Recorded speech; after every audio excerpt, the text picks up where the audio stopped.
Karibu kwenye moduli ya pili, darasa namba 4, na kwenye darasa namba 3, darasa lililopita, tulijifunza vifaa muhimu au vifaa unavyotakiwa kuwa navyo katika uchoraji wa wanja, vifaa ambavyo vitakupa matokeo mazuri sana katika uchoraji wa wanja. Na leo basi naenda kukuonyesha namna ya kutumia hivyo vifaa na kuchora wanja ambao uko vizuri, ambao uko standard bila kuhangaika, na nitakuonyesha mbinu na siri zote. Let us get started. Nyusi zangu tayari ziko tayari. Kama ambavyo unaona, hakikisha nyusi zako zimetindwa vizuri. Ina maana kwenye mfupa wako wa nyusi panakuwa hapana nywele, yani pako pasafi, pako clear. Ndivyo ambavyo utaweza kufanya hii kitu. Hakikisha unatumia sabuni ya kipande ambayo sio ya rangi, sio rangi nyeusi, sio rangi ya blue, iwe haina rangi.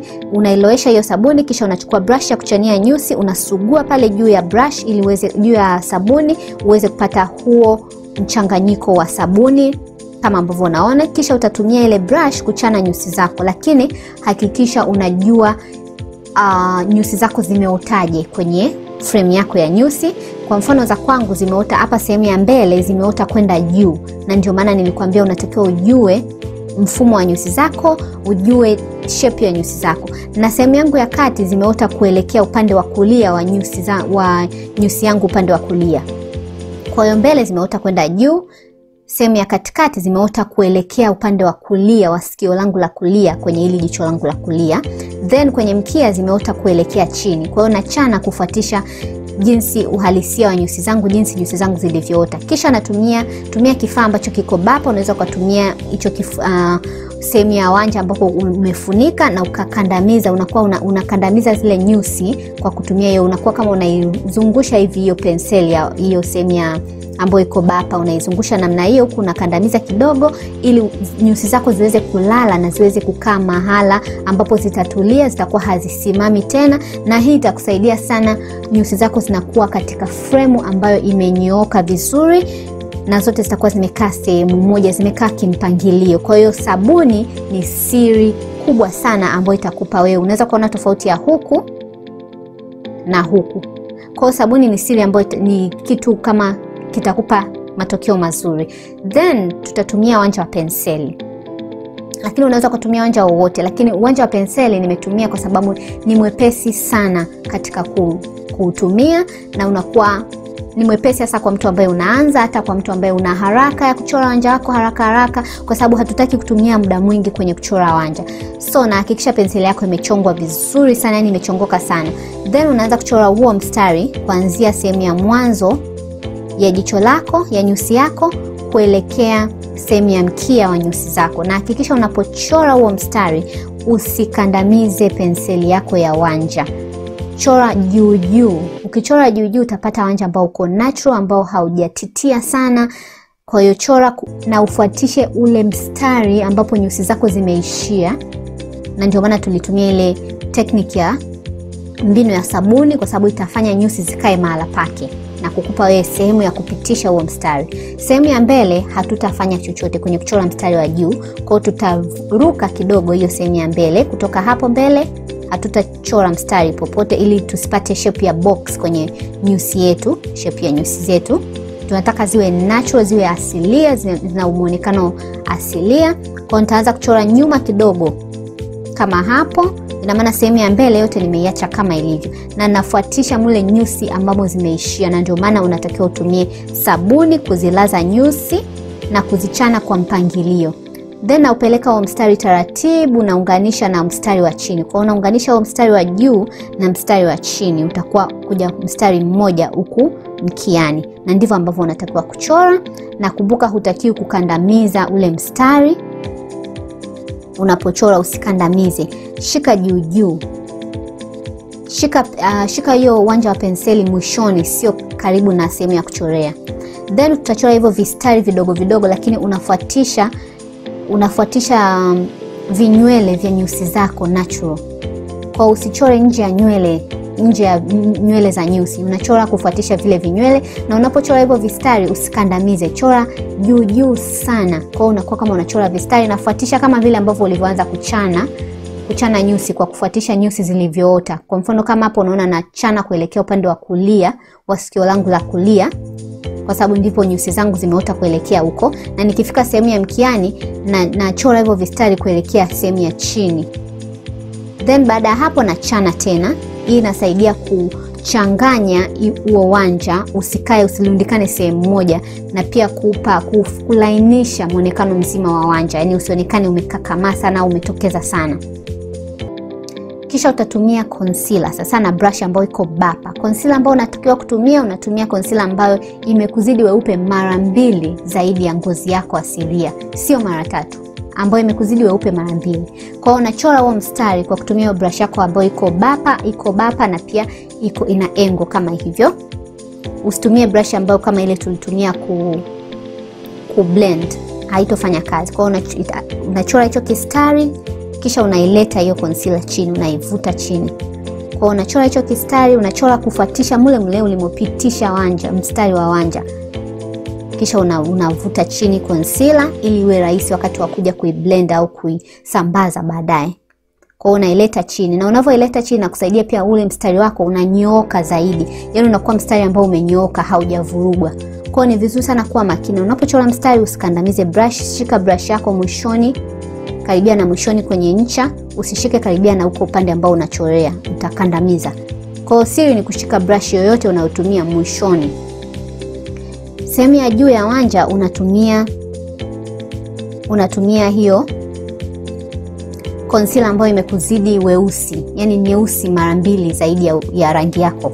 Au unaweza kutumia foundation ambayo inaendana na rangi ya ngozi yako, kwa sababu huko juu tunataka tu wanja uwe umetokeza, sio kwamba tunataka pangae. Sehemu ya chini ndipo tunataka pangae, sehemu ya juu hautakiwi kungaza. Unatakiwa tu kusawazisha ili wanja wako uonekane umetokeza.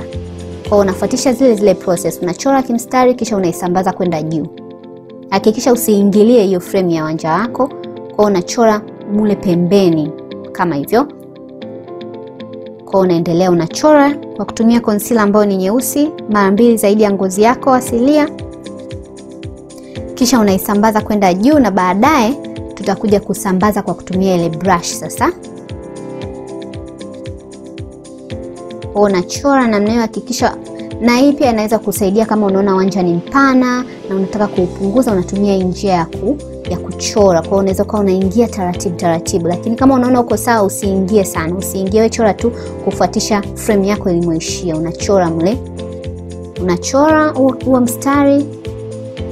Angalia vile ambavyo unashika brush na badilisha namna ya kushika brush. Kwa hiyo fuatisha maneno, fuatisha na vitendo.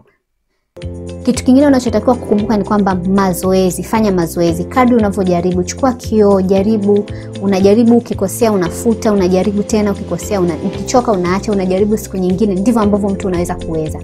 Kisha nitachukua hiyo brush ya kusambaza concealer, ya kusambazia, nitasambaza ile concealer, nitaichanganya vizuri, na ndivyo nilivyofanya juu na chini. Then huku tayari nimeshafanya ile process ya kupaka sabuni na kuzilaza. Unaweza kuona tayari zimelala, huku tayari nimechora. Kwa naenda kuchora huku kama huku. Kwa hiyo nitachonga kwanza penseli yangu ya wanja.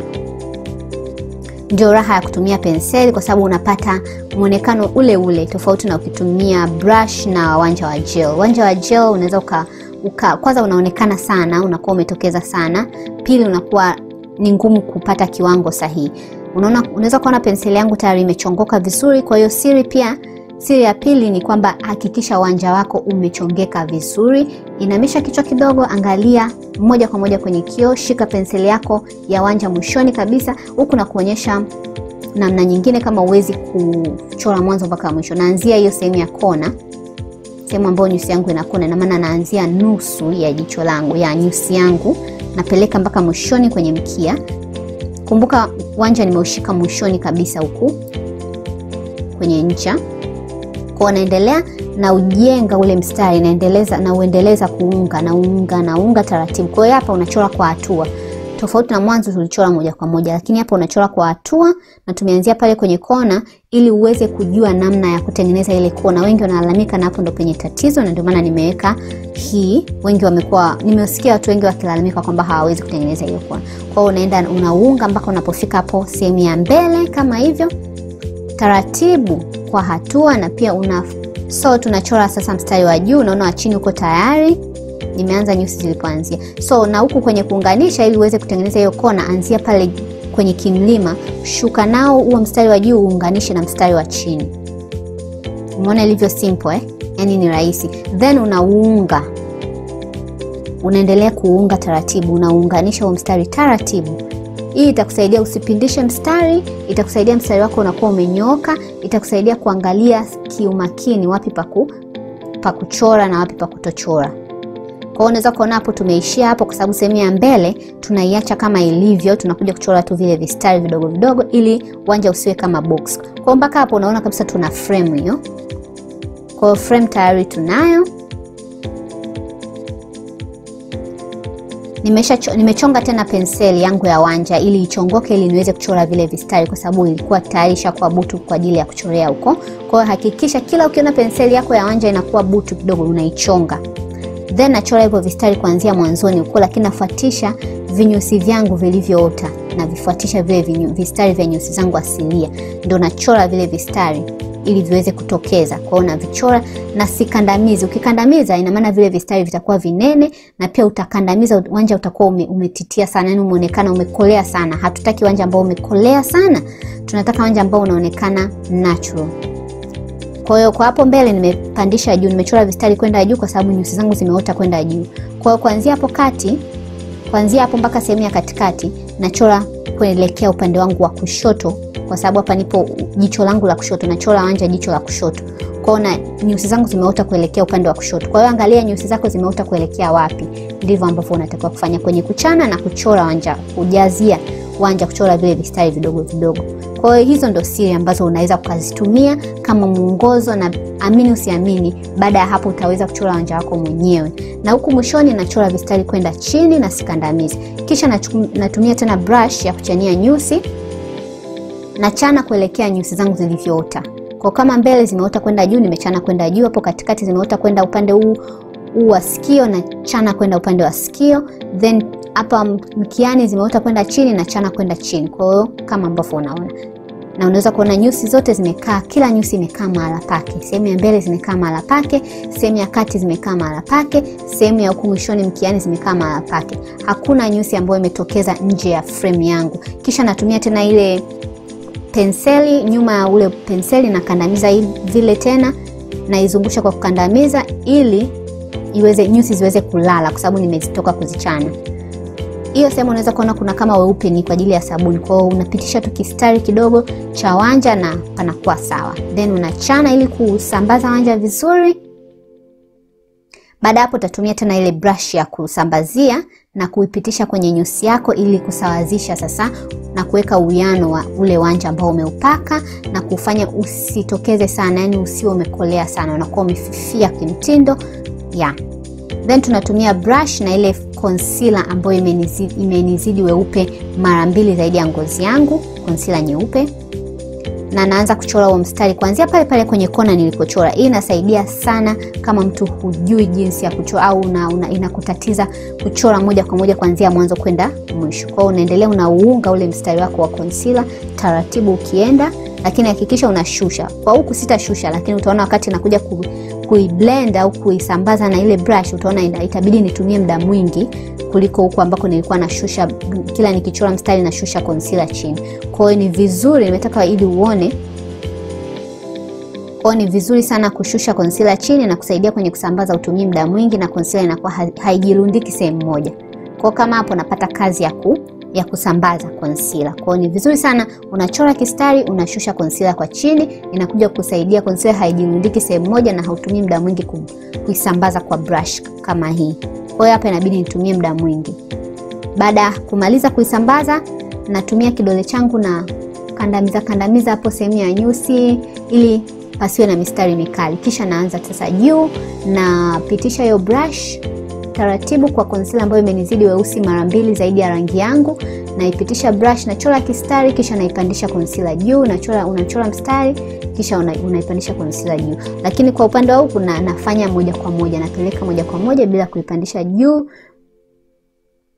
Kwa hiyo hapo naipandisha Kwa ukishachora hakikisha unaipandisha juu. Ukishaipandisha juu inakusaidia sana wakati wa kuja kuiblend au kuisambaza na ile brush ile ya kusambazia. Lakini ukichora kama hivi moja kwa moja inakuwa unatumia muda mwingi na muda mrefu, na hatutakiwi kutumia muda mrefu kwenye wanja tu. Utatumia siku nzima. So mpaka hapo tumefikia mwisho. I hope kuanzia mwanzo mpaka hapa tulipofikia una uwezo wa kuchora wanja wako mwenyewe bila kukwama, bila kupata matatizo. Unajua mbinu zote na unajua wapi uanzie, nini ufanye ili upate matokeo mazuri ya wanja. Kwa hiyo hakikisha unafanya mazoezi kila iitwapo leo, kila unapopata nafasi. Kwenye darasa lijalo itakuwa ni moduli ya 3 na tutasoma kuhusu primer. Utajua namna primer gani itakufanya upate makeup inayokaa muda mrefu na yenye kupendeza.